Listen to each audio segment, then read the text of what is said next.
오늘은 우리 하나님의 시간표란 제목으로 여러분과 함께 말씀을 나누도록 하겠습니다.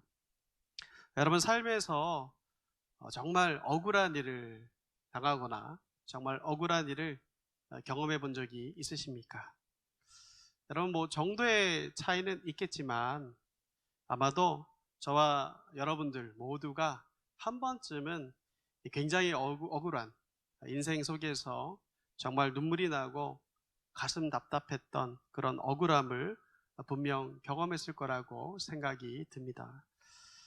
제가 즐겨보는 TV 프로그램 중에 S사에서 방영하는 시사 프로그램이 있는데요. 2년 전에 어떤 한 사연이 소개되었습니다. 익산에 살고 있으면서, 전북 익산인 것 같아요. 익산에 살고 있으면서 술집에서 일을 하고 있는 청년이 한 명 있었는데, 어느 날 이 청년이요, 살인사건에 휘말려가지고 10년형을 선고받고 옥살이를 하게 되었습니다. 이 청년은 이 체포 과정에서요, 계속해서 자신의 무죄를 주장했어요. 나는 사람을 죽인 적이 없다.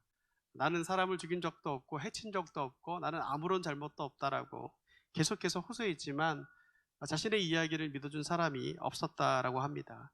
그렇게 그는 이 재판정에서 10년이란 선고를 받고요, 10년 동안 감옥에 억울하게 수감하게 되었습니다. 그리고 10년의 세월이 지난 다음에 처음에 20대로 감옥에 들어갔는데 30대가 되어가지고 이제 감옥에서 나오게 되었습니다. 그러던 중에 어떤 일이 일어났냐면, 이 사람이 이제 수감 생활을 다 마친 다음에 세상에 나왔는데, 그 후에 몇 년 뒤에 다른 교도소에서 어떤 죄수가 체포가 됐는데, 그래서 이제 DNA 검사를 받게 되었는데, 그 익산 살인 사건에서 그 현장에 있었던 그 DNA와 범인의 DNA와 일치된 것을 발견한 거예요. 그래서 10년 만에 진범이 잡히는 경우가 발생했습니다. 그 사연을 들으면서 이 자신의 억울함을 10년 동안이나 호소했지만 아무도 믿어주는 사람이 없었던 그 현실, 그리고 10년 옥살이를 다 했잖아요, 사실. 누구도 보상해 줄 수 없는 그 무고한 10년의 긴 시간, 그리고 자신이 진범이 아님에도 이 살인죄로 감옥에 갇혀 있어야 했던 그 청년이 얼마나 힘들었고 얼마나 마음 가운데 어려움이 있었을까, 억울했을까, 답답했을까 라는 생각이 들었습니다. 제가 왜 이런 이야기로 오늘 말씀을 시작하는가 하면, 그 청년처럼 자신은 잘못한 것도 하나도 없는데, 자신은 사람을 죽이지 않았는데 10년 동안 억울하게 수감을 했던 그 청년처럼 오늘 우리는 본문에서 아무런 잘못도 없는데 끌려와가지고 감옥에 수감 생활을 하고 있는 한 사람, 즉 요셉을 소개하기 위해서입니다.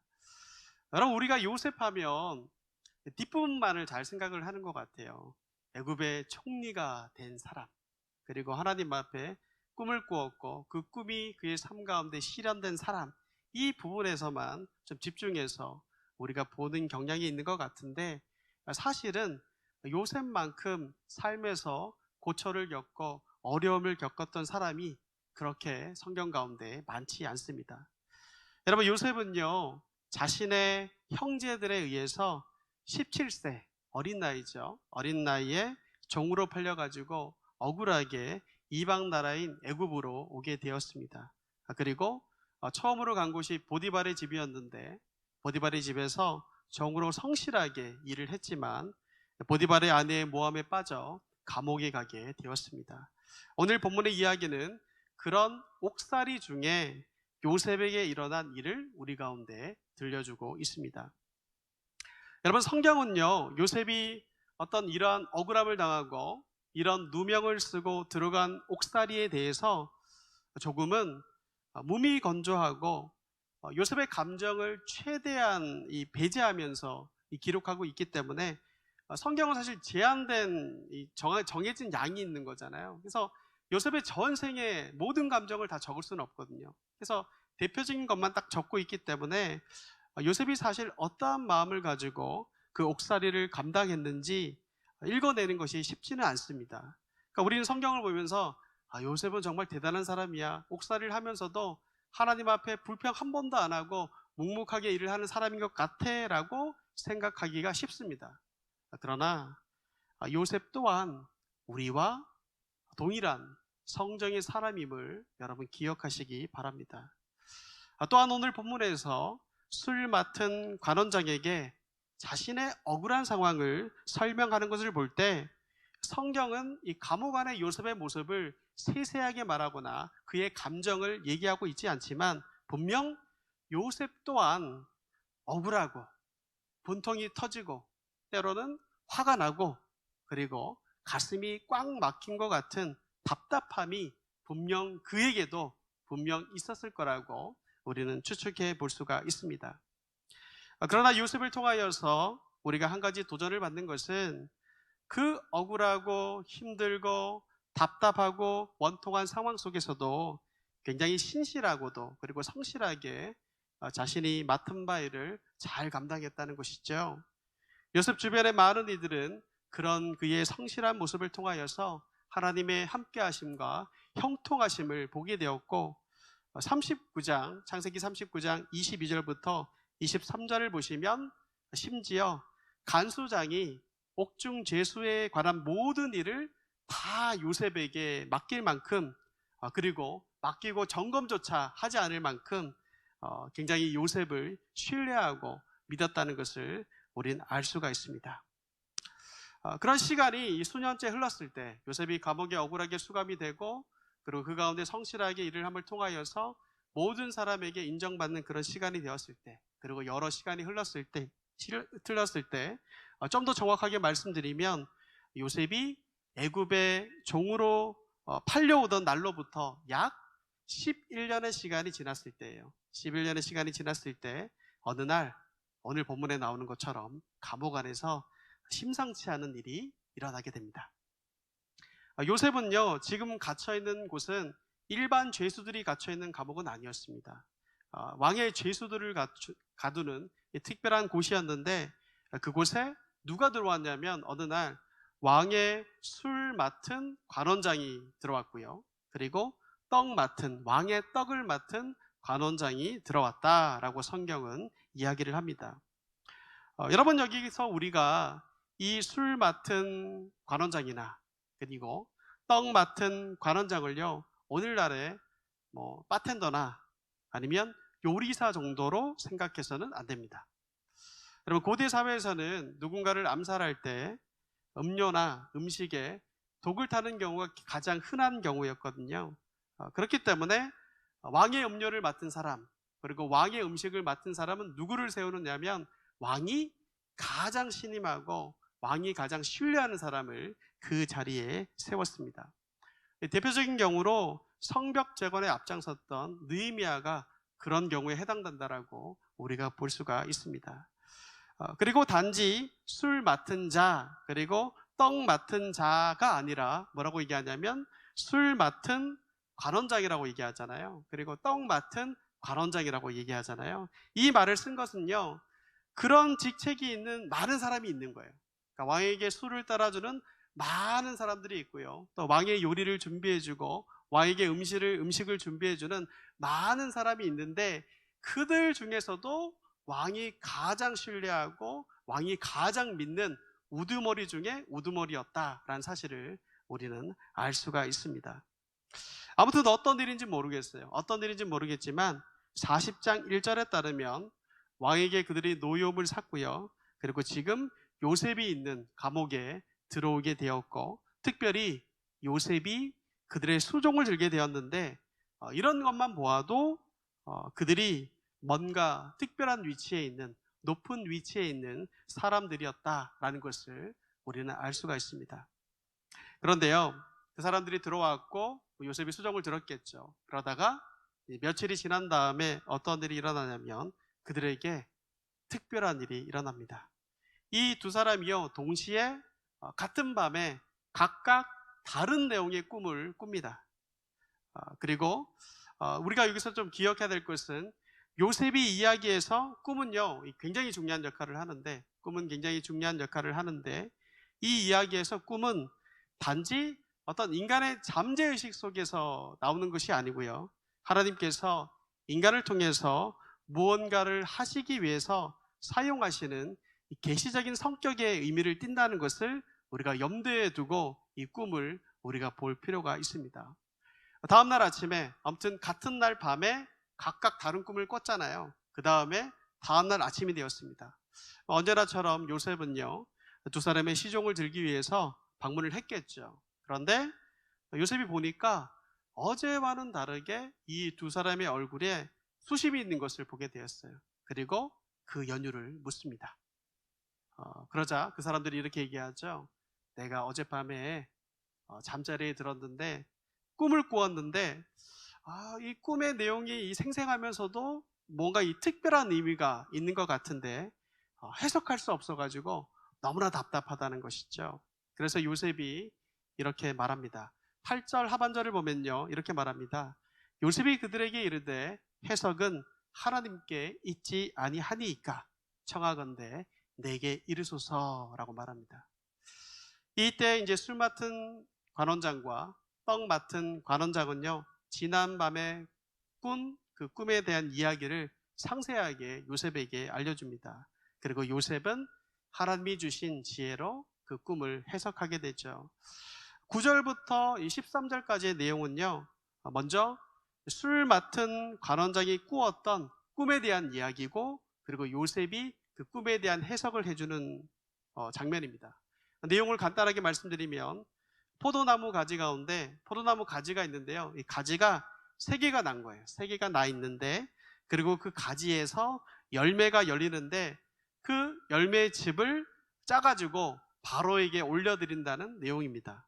요셉은 이것을 어떻게 해석했냐면, 술 맡은 관원장이 꾼 꿈이죠. 요셉은 3일 만에 다시 그의 직책이 복귀되어가지고 예전처럼 왕에게 술을 따라드리는, 포도주를 대접할 수 있는 사람이 될 겁니다 라고 해석을 해주죠. 떡 굽는 관원장이 옆에서 이제 꿈을 해석하는 것을 들어보니까 그럴싸한 거예요. 16절에 표현된 것처럼 굉장히 탁월해 보이는 거예요. 이 요셉이라는 사람이 내가 히브리 종이기 때문에 되게 무시하고 들었는데 해석하는 걸 보니까 평범하지 않은 것 같은 거예요. 그래서 그도 기대하는 마음으로 요셉에게 자신이 꾼 꿈에 대해서 이야기를 하죠. 뭐 이런 내용이에요. 나도 꿈에 보니까 흰떡 3광주리가 내 머리에 있고 그 위 광주리에 바로를 위하여 만든 각종 구운 식물이 있었는데 새들이 내 머리의 광주리에서 그것을 먹었다라고 얘기해 주는 거죠. 그러자 요셉이 해석을 해주는데, 3개의 떡 광주리는 사흘을 동일하게 얘기하는 것이고, 사흘 안에 바로가 당신을 사형시킬 거다, 처형할 것이다 라고 해석했습니다. 이처럼 요셉은요, 꿈의 내용을 듣고 3일 후에 뭘 얘기하고 있냐면, 한 명은 복직될 것을 얘기했었고, 한 명은 형장의 이슬로 사라질 것을 말했습니다. 그런데 여러분, 제가 지금까지 이 내용들을 쭉 말씀을 드렸는데, 오늘 제가 주목하고 싶은 것은요, 이 꿈에 대한 해석이 아닙니다. 해석을 한 다음에, 요셉이 해석을 하잖아요. 하나님이 주신 지혜로 해석을 잘 해준 다음에 요셉이 취한 그 행동에 제가 좀 집중하고 싶고 주목을 하고 싶습니다. 특별히 술 맡은 관원장의 꿈을 해석하면서 요셉은 분명 그에게 3일 안에 다시 그가 복직될 것을 말했습니다. 여러분, 조금 전에 이야기한 것처럼 당시 술 맡은 관원장은요, 왕의 가장 가까이에 있는 가장 신임을 받는 사람이었습니다. 요셉이 이것을 모를 리가 없죠. 그래서 요셉은요, 곧 복권이 될 이 관원장에게, 술 맡은 관원장에게 이렇게 부탁을 합니다. 14절부터 15절 말씀입니다. 창세기 14절부터 41장 14절부터 15절입니다. 당신이 잘 되시거든 나를 생각하고 내게 은혜를 베풀어서 내 사정을 바로에게 아뢰어 이 집에서 나를 건져 주소서. 나는 히브리 땅에서 끌려온 자요, 여기서도 옥에 갇힐 일은 행하지 않았습니다 라고 얘기하죠. 여러분, 요셉은요 곧 복권이 될, 다시 왕의 옆으로 돌아가게 될 그 술 맡은 관원장에게 특별한 부탁을 하고 있습니다. 자기의 말대로 복권이 되면 왕에게 자신이 당했던, 자신이 경험했던, 그리고 자신이 억울함 때문에 지금 갇혀 있는데 그러한 사연을 왕에게 이야기해주고 이 감옥에서 자신을 건져달라고 그는 부탁을 하고 있습니다. 요셉은 이 사람의 꿈을 해석하면서요, 이 사람이 술 맡은 이 관원장의 꿈을 해석하면서 이때야말로, 바로 지금이야말로, 그리고 이 사람이야말로 하나님이 자기를 이 감옥에서 건져내기 위해서 사용할 인물이 아닌가라고 생각을 했을 겁니다. 다시 찾아올 수 없는 기회를 그는 만났다라고 생각했을 겁니다. 분명 그 순간에 요셉은 지금 11년 동안 가슴에 꾹꾹 담아두었던 자신의 억울함을 풀 수 있는 중요한 때, 절호의 찬스라고 생각했을 겁니다. 여기서 우린 요셉이 자신의 억울함을 풀기 위해서 사람을 의지하고 있음을 우리는 볼 수가 있습니다. 그 부탁을 한 다음에요, 3일이란 시간이 기다려야 되잖아요. 3일이란 시간을 기다리면서 요셉의 마음 가운데 얼마나 기대감이 컸겠습니까? 여러분, 장장 11년의 세월이에요. 성경에서는 감옥에 갇힌 기간이 언제인지 정확하게 나오지 않아요. 그래서 감옥에서 몇 년 있었는지는 잘 모르겠지만 정으로 팔려오는 그 기간부터 지금 살아온 고통을 겪고 있는 이 기간이요, 무려 11년입니다. 그런데 3일 뒤에는 자신의 상황이 변화될 수 있다, 바뀔 수 있다라는 그런 기대감이 마음 가운데 들어오니까 굉장히 이 마음이 새로웠을 것 같아요. 조금만 지나면 드디어 나의 한 맺힘을, 억울함을 풀 수 있는 날이 오겠구나 라는 생각을 하면서 기대감과 초조함에 잠도 이룰 수 없었을 겁니다. 그런데 3일째 되는 날 어떤 일이 일어납니까? 이 요셉의 해석이요, 하나도 틀리지 않고 정확하게 실현이 됩니다. 성경에 따르면 3일째 날은 바로의 생일이라고 나옵니다. 그때에 술 맡은 관원장은요, 전직을 회복하여 바로에게 잔을 드리는 자가 되었고요, 빵 굽는 관원장은 요셉이 해석한 것처럼 사형에 처해졌습니다. 이것만 보아도 드디어 요셉이란 사람이 억울함을 풀고 한을 풀 때가 이 도래하는 것처럼 보이고 요셉 또한 스스로 본인이 감옥에서 해방될 것이라고 철석같이 믿었을 겁니다. 그런데 성경 창세기 40장 23절 말씀은 뜻밖에도 이렇게 말을 해주고 있습니다. 22절 하반절부터 제가 읽어드릴게요. 요셉이 그들에게 해석함과 같이 되었으니, 요셉이 해석한 대로 다 된 거예요. 그런데 23절에 이렇게 얘기합니다. 술 맡은 관원장이 요셉을 기억하지 못하고 그를 잊었더라 라고 얘기합니다. 여러분, 이 상황에 있는 처해진 요셉의 심정을 여러분 한번 생각해 보시기 바랍니다. 3일밖에 안 지났는데, 3년도 아니고 3달도 아니고 3일밖에 안 지났는데 요셉은 술 맡은 관원장의 기억에서 까맣게 잊혀지고 말았습니다. 여기서 사람을 의지했던 요셉은 철저한 좌절감을 맛보게 됩니다. 보면 감옥에서 요셉은요, 술 맡은 관원장이 복권되었다라는 소식을 분명히 들었을 겁니다. 그래서 더 기대감이 컸을 겁니다. 그런데 시간이 지나도 아무런 연락이 없습니다. 술 맡은 관원장이 복권이 된 다음에 요셉은 이제나 저제나 자기를 기억하고 불러내줄 그의 연락을 애타게 기다렸을 겁니다. 이전보다 기다리는 것이 더 쉽지 않았겠죠. 왜냐? 기대가 있기 때문입니다. 그 전 11년은 특별한 어떤 기대감이 없기 때문에 그냥 묵묵하게 그러한 생활을 했을지 몰라요. 그러나 이 술 맡은 간원장을 만난 후에부터의 기다림은 기대가 있기 때문에 더 힘든 삶이 되는 거예요. 여러분, 기대가 크면 어떻습니까? 실망도 큰 법입니다. 그런 큰 상실감을 분명 요셉은 맛보았습니다. 술 맡은 관원장이 왜 요셉을 기억하지 못했을까 생각을 해볼 때, 그런 당시 엄청난 힘을 가진 사람이었기 때문에 아마도 한낱 감옥에 있는 히브리인 종 요셉을 그렇게 중요하게 여기지 않았던 것 같아요. 그리고 누명을 벗고 이 자신의 자리로 이제 기껏 돌아왔는데 괜히 요셉 이야기를 꺼내가지고 모험을 하고 싶지 않았던 것 같습니다. 아무튼 그토록 바라고 기대하고 고대하던 연락이 오지 않고 요셉은 그의 예상과는 달리 그에게 잊혀진 채로 감옥에서 계속 지내게 됩니다. 그때 그의 감옥 생활은 이제껏 지나온 11년보다 훨씬 더 힘든 시간이었을 겁니다.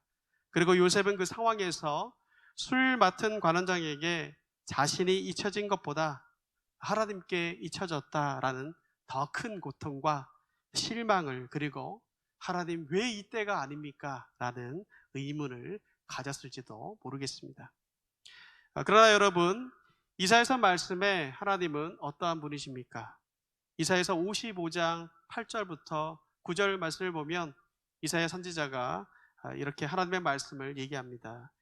이는 내가 하나님이거든요. 이는 내 생각이 너희 생각과 다르며 내 길은 너희의 길과 다름이니라. 여호와의 말씀이니라. 이는 하늘이 땅보다 높음같이 내 길은 너희의 길보다 높으며 내 생각은 너희의 생각보다 높음이니라. 이 말씀처럼 하나님께서는 그분의 때, 시간이 되었을 때에 정말 전혀 예상치 못하고 또 상상할 수 없는 그러한 방법으로 요셉을 구원하셨다는 것을 우리는 보게 됩니다. 다음 장인 창세기 40장을 가보시면요, 정확히 그로부터 2년이 흘러요. 2년 뒤에 이집트의 통치자였던 바로가 두 가지의 꿈을 꾸게 되죠. 그런데 전국 곳곳 가운데 똑똑하다고 하는 사람, 학식이 있는 사람, 지식이 많은 사람, 지혜롭다는 모든 사람을 다 데려와도 그 꿈을 시원하게 해석하는 사람이 아무도 없었습니다. 바로 그때 이러한 상황 속에서 하나님은요, 2년 전 요셉을 새까맣게 잊었던 술 맡은 관원장의 잊혀진 기억을 되살려 주었고 요셉을 생각나게 해 주었습니다. 그래서 그는 바로에게 2년 전의 일을 추억하여 고하게 되었고요, 감옥에 있는 요셉이라는 인물을 소개하게 되죠. 그리고 우리가 아는 것처럼 요셉은 하나님의 주신 지혜로 바로의 꿈을요 해석하게 되고, 또 41장에 보면 그의 나이 30세에 애굽의 총리로 세워지고 높여지는 것을 우리는 확인할 수 있습니다. 요셉이 그토록 바라던 때에, 요셉이 그토록 희망하던 때에, 요셉이 생각하기에 바로 이때다라고 생각하던 때에는 아무런 일도 일어나지 않았는데, 하나님은 하나님의 때가 되자 그분의 방법으로 그 요셉을 놀랍게도 건져주시고 그를 세워주셨다는 것을 우리는 확인해 볼 수가 있습니다. 여러분, 정리해보면요, 우리가 요셉의 이러한 인생의 상황들과 인생의 사건들을 통하여 알 수 있는 것은 두 가지입니다. 첫 번째는요, 하나님은 정확히 당신의 때에, 하나님의 시간에, 당신의 방법으로 역사하신다는 것입니다. 즉, 하나님이 준비하시고 이 계획하시는 하나님의 시간표가 있다라는 것입니다. 하나님은 요셉의 생애에서도 분명히 당신의 시간표대로 정확하게 역사하셨습니다. 두 번째 우리가 알 수 있는 건 뭐냐면, 감옥에서 술 맡은 관원장에게 요셉이 부탁을 할 때만 해도 요셉은 이러한 하나님의 시간, 하나님의 때를 기다리며 하나님의 시간을 인정하며 사는 것이 아니라 자기의 시간을 내세우고 자기가 정한 시간에 무언가가 이루어지기를 원하는 사람이었다라는 것입니다. 여러분, 요셉은요, 술 맡은 관원장에 만나고 그의 꿈을 해석했을 때 스스로 생각하기에 바로 이때가 이제까지 자신이 당했던 억울함을 풀 수 있는 시간, 하나님이 이를 통하여서 나를 구원하시는구나 라고 분명히 그렇게 생각했습니다. 요셉의 관점에서 볼 때 이때만큼 절묘한 타이밍은 없어 보입니다. 이런 요셉의 모습은요, 3주 전에 우리가 살펴보았던 모세가 이스라엘 동포를 괴롭혔던 애굽 사람을 쳐 죽였을 때 같은 민족인 히브리인들이 이것을 보고 하나님의 뜻임을 알고 자기를 도울 거라고 생각했던 모세의 생각과 그 모세의 관점과 상당히 유사한 면을 보이고 있음을 우리는 알 수 있습니다. 술 맡은 관원장을 의지했던 요셉이나 이집트인을 죽이는 것이 하나님의 뜻이라고 스스로 생각하고 정했던 모세는요, 한 가지 공통점을 가지고 있습니다. 그게 뭐냐면 그것은 바로 자신들이 생각하기에, 그들이 스스로 생각하기에 가장 적절한 때에, 그리고 자신들이 보기에 가장 좋을 때에 하나님께서 역사하실 것이라는 자신들의 시간표에 하나님의 주권과 섭리 안에 계획된 완벽한 하나님의 시간표를 끼워 맞추려고 하는 시도를 한 것입니다. 그 순간만큼은 그들은 하나님의 시간을 쫓고 하나님의 시간을 따르는 사람이 아니라 자신의 시간을 쫓고 자신의 시간을 따르는 자였음을 우린 볼 수 있습니다. 여러분, 고대 헬라인들은요, 시간을요, 두 가지로 구분을 합니다. 아마 신앙생활을 오래 하신 분들은 분명 이 단어들을 들어봤을 겁니다. 하나는요, 크로노스란 단어를 씁니다. 그리고 또 다른 하나는요, 카이로스란 단어를 씁니다. 크로노스란 우리가 일상 가운데 접하는 24시간을 말하는 겁니다. 24시간을 시계로 표시하는 시간표로 지금 우리가 따르고 있는 미래를 향해 계속해서 나아가는 이 시간표를 의미합니다. 쉽게 말해서 단순히 인간의 역사 가운데 흘러가는 시간을 의미합니다. 반면 카이로스는 우리와 다른 시계와 달력을 사용하시는 하나님의 시간표로 원래적인 의미는 약속된 시간이라는 뜻입니다. 약속된 시간. 하나님과의 관계 속에 나타난 의미 있는 시간을 카이로스라고 얘기합니다. 다른 말로 표현하면 하나님의 구원 역사와 우리의 신앙의 성장과 관계된 주님의 섭리적 시간을 카이로스라고 얘기합니다. 여러분, 세상의 시간인 크로노스는요, 끝이 없습니다. 목적 없이 계속해서 흘러가는 시간이 크로노스입니다. 그러나 카이로스의 시간에는 처음과 마지막이 분명하게 있습니다. 태초라는 계획된 시간이 있었듯이 종말이라는 예정된 시간이 분명히 있습니다. 예수님께서 오시는 바로 그 날이 시간의 끝으로서 하나님의 정하신 때인 카이로스의 완성이라고 우리는 할 수 있습니다. 카이로스는 그 정해진 하나님의 시간 속에서 하나님께서 약속한 시간에 인간의 역사 가운데 개입하시는 것으로 하나님의 정하신 목적을 그 안에 담고 있습니다. 그렇기 때문에 우리 그리스도인들은 궁극적으로 인간적인 크로노스의 삶이 아니라 하나님의 시간, 카이로스의 삶을 살아야 되며 카이로스의 시간을 우리가 볼 수 있어야 됩니다. 비록 우리는 크로노스의 시간을 살아가요. 아침에 일어나면 시간을 보죠. 또 몇 시까지 출근을 하죠. 또 언제 밥을 먹죠. 또 밤이 되면 잠을 자죠.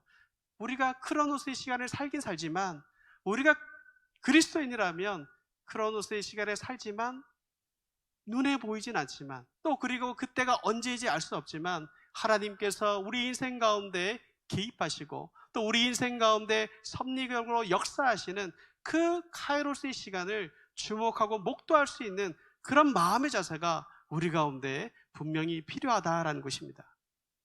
우리가 하나님의 카이로스에 들어갈 때 우리는 자기 중심적인 목적을 버리고 하나님이 정하신 목적을 추구할 수 있기 때문입니다. 저와 여러분은 지금 전능하시고 온 우주 만물을 통치하시며 또한 역사의 시작과 끝을 정하시고 그 안에서 끊임없이 구속의 일을 감당하시는 하나님의 시간표 카이로스를 따르는 삶을 살고 계십니까? 아니면 매일 24시간이라는 시간표 안에서 내가 계획을 세우고 내가 계획한 대로만 되어야 한다는 초조함과 또 분주함에 사로잡힌 크로노스의 삶을 살고 계십니까?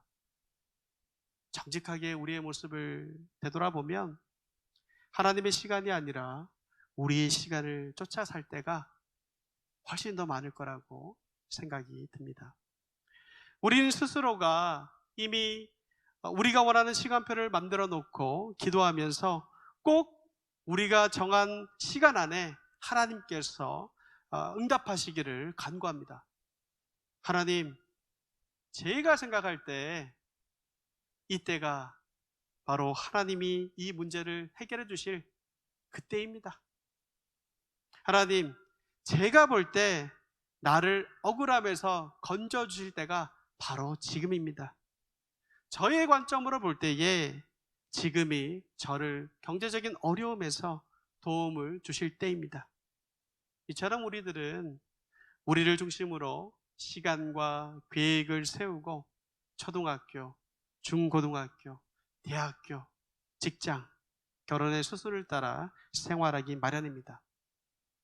자신의 시간 계획에 맞춰 행동하고 하나님이 자신의 시간표에 맞출 것을 요구하면서 우리의 시간에 하나님의 시간을 끼워 맞추고 하나님의 시간보다 자기의 시간을 쫓는 치명적인 오류를 범합니다. 그러면서 하나님의 응답이 우리가 원하는 때에 이루어지지 않으면 실망하고 하나님이 우리를 잊어버렸다라고 말합니다. 자신의 시간표에 맞지 않으면 하나님은 존재하지 않는다라고 목소리를 높이기까지 합니다. 그러나 여러분, 역사적으로 하나님의 시간보다 자기의 시간을 쫓은 사람들은요, 그 인생 가운데 치명적인 불행의 씨앗을 만들어내었음을 기억해야 됩니다. 아브라함은 하나님의 약속, 즉 후사가 성취되기까지 하나님의 카이로스의 시간이 때가 되고 정해질 때까지 25년의 시간을 기다려야 했습니다. 아브라함은 분명 이 하나님의 시간 안에서 평안을 누려야 했지만 자기의 시간표대로 여정을 통하여서 이스마엘을 낳게 되었고, 이 이스마엘이 오늘날의 중동 지역을 차지하며 이슬람교를 믿으며 또 이스라엘과 분쟁의 역사를 낳게 되었습니다. 모세도 마찬가지입니다. 모세는 자기의 지혜와 의로 세운 시간 가운데 맞추어 이스라엘 민족을 이집트의 노예 상태에서 해방시키려 했습니다. 그러나 도리어 살인자로 광야에 쫓겨 살게 되었으며 40년 동안 광야에서 하나님의 시간을 인정하고 따르는 혹독한 훈련을 받아야만 했습니다. 2000년 전 예수님께서 이 땅 가운데 오셔서 하나님의 구원을 전하실 때 이스라엘 백성들은 그들 앞에 구세주가 왔지만, 메시아가 왔지만 여전히 자기들의 시간표를 드러내며 그들이 생각하는 때를 기다리고 있었습니다. 그들은 이스라엘을 로마 제국의 지배에서 해방시키고 세상을 다스리는 힘있고 정치적인 메시아를 기다렸습니다. 그렇기에 십자가에서 힘없이 죽어가는 메시아의 오심은 이스라엘이 결코 환영할 수 없는 하나님의 시간이었고, 이스라엘 백성들은 그 하나님의 시간을 부인하기 위하여 예수님을 십자가에 못 박았다는 것을 우리는 기억해야 됩니다. 이와 같이 하나님의 시간을 믿음으로 우리가 받아들이지 않는다면 얼마나 많은 오류와 불행을 경험하게 되는지 모릅니다. 그러므로 성도는 어떤 상황 속에서도 하나님의 시간표를 따르는 자가 되어야 할 것입니다. 그런데 문제는 하나님의 이 정확한 역사가, 또 이 하나님의 시간이 현실의 우리들에게는 매우 느리게 보일 때가 굉장히 많다는 겁니다. 언제나 우리들이 생각하는 것보다 하나님의 역사는 느리게 나타난다는 것이 우리들에게는 힘든 신앙의 문제입니다. 제가 예전에 본 기도책에서 이런 글귀가 있었습니다. 시간 속에서 살아가는 유한한 인간에게 하나님의 응답은 너무나도 더딘 듯 보인다 라는 글귀가 있었어요. 처음 이 글귀를 제 눈에 글귀를 읽었을 때 너무나도 공감이 가는 내용이었습니다. 우리 입장에서 볼 때 하나님의 응답은 우리들에게 너무나 자주 더디 찾아오는 것 같습니다. 그렇지만 하나님의 시간표를 보면 아주 정확하게 온 것입니다. 지금은 고인이신 하용주 목사님께서 쓰신 책 중에 행복한 아침이라는 묵상집이 있습니다. 아마도 이 책을 썼다라기보다도 이제 목사님께서 하신 어떤 여러 말을 주제에 맞추어 가지고 묵상집으로 이렇게 편집을 한 것 같아요. 그 안에 하나님의 시간표라는 제목의 글이 있는데 제가 그 중에 한 대목을 약간 의역해서 여러분에게 읽어드리겠습니다. 이렇게 말씀하셨어요. 여러분, 신앙생활을 잘 한다고 하는 것은 시간에 대한 이해를 잘 하는 것이라고 볼 수 있습니다. 우리 그리스도인들은 하나님의 시간을 무엇보다 인정하고 따라야 합니다. 왜냐하면 하나님은 나를 향한 정확한 계획을 가지고 계시기 때문입니다. 그렇기에 하나님의 시간표에 나의 시간표를 맞추는 것이 영적 통찰력이고 믿음입니다. 그럴 때 내게 주어진 고난을 이해하고 인내할 수 있습니다. 어느 날 예기치 않은 고난을 통과한 후에 그래요, 하나님이 옳습니다 라고 말하게 될 것입니다. 그런 믿음의 고백을 통하여서 영적 통찰력이 성장할 것입니다 라고 얘기하셨고, 그 밑에 말씀 한 구절을 다셨어요. 잠언 말씀입니다. 잠언 16장 3절 말씀입니다. 너희 행사를 여호와께 맡기라. 그리하면 내가 경영하는 것이 이루어지리라. 좀 더 쉽게 말하면 이런 말입니다.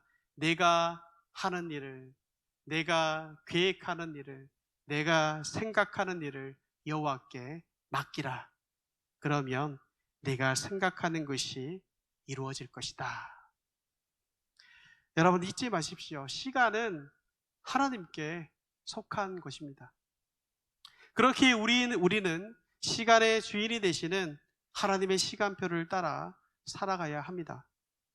그러나 우린 시간의 주인이신 하나님을 만났음에도 불구하고 우리는 여전히 시간의 주인이 되기를 원합니다. 우리는 우리 인생 가운데 시간표를 만들고 일을 즐겨하는 것을 즐겨합니다. 좋아합니다. 그래서 자기의 계획표에는 이때쯤이면 무슨 일이 일어나야 한다라고 단정을 짓습니다. 그러나 실제로 일어나지 않는 경우가 훨씬 더 많습니다. 그러면 우리는 어떻게 되냐면 초조해지기 시작하죠. 이런 초조함이야말로 우리가 믿음으로 싸워야 하는 죄의 뿌리 깊은 본성이라는 사실을 기억하셔야 합니다. 우리 머릿속에는 우리의 시간표만 들어있을 뿐 하나님의 시간표는 존재하지 않습니다. 여기에 자리 잡는 것이 바로 하나님을 향한 불신의 뿌리에서 흘러나오는 초조함입니다. 그런 면에서 볼 때 여러분 신앙이 성숙해진다는 것은 다른 것이 아닌 것 같아요. 바로 하나님의 응답, 하나님의 역사, 하나님의 약속의 성취라는 하나님의 시간표에 우리의 마음을 조율해서 맞추는 것이 바로 신앙의 성숙입니다. 크로노스의 시간 속에서 살면서도 카이로스의 시간을 주목하고 바라보고 기다리는 것이 바로 신앙의 성숙입니다. 내가 원하는 시간 가운데 내 마음과 행동을 두는 것이 아니라, 그래서 내 마음대로 되지 않으면 실망하고 좌절하고 넘어지는 것이 아니라, 더디고 느리게 보이지만 가장 정확한 하나님의 시간표에 내 삶을 맡겨드리는 것, 그것이 바로 신앙의 성숙이라고 말할 수 있을 겁니다. 우리는 시간을 살면서 바로 이러한 것을 배워야 할 것입니다. 내 시간표가 아니라 바로 하나님의 시간표를 따라서 사는 것을 말입니다. 지금 우리는 세계적 유행인, 전에 한 번도 경험해 본 적이 없는 팬데믹에서 큰 고통과 곤란을 겪고 있습니다. 우리 삶에서 정말 한 번도 경험한 적이 없는 일을 우리가 당하면서 너무너무 답답하고 언제 이러한 때가 끝나나 라고 생각하면서, 또 그때가 빨리 오기를, 빨리 이러한 상황이 종료되기를, 빨리 끝나기를 우리는 바라고 있습니다. 그러나 여러분, 이 모든 것을 또 주관하시고 통치하시며 다스리시며 그분의 시간 안에서 분명한 뜻을 두시고 운행하시는 분이 바로 우리 하나님이심을 잊지 마시기 바랍니다. 거센 파도처럼 덮쳐오는 시대의 흐름과 변화 속에서, 또한 일상의 삶에서 매일 접하는 죽음의 위협 앞에서 우리에게 필요한 것이 무엇일까요? 비록 우리 눈에는 더디게 보일지 모르겠지만 하나님의 시간표를 바라보는 그 믿음의 눈이 우리 가운데 필요한 것 같습니다.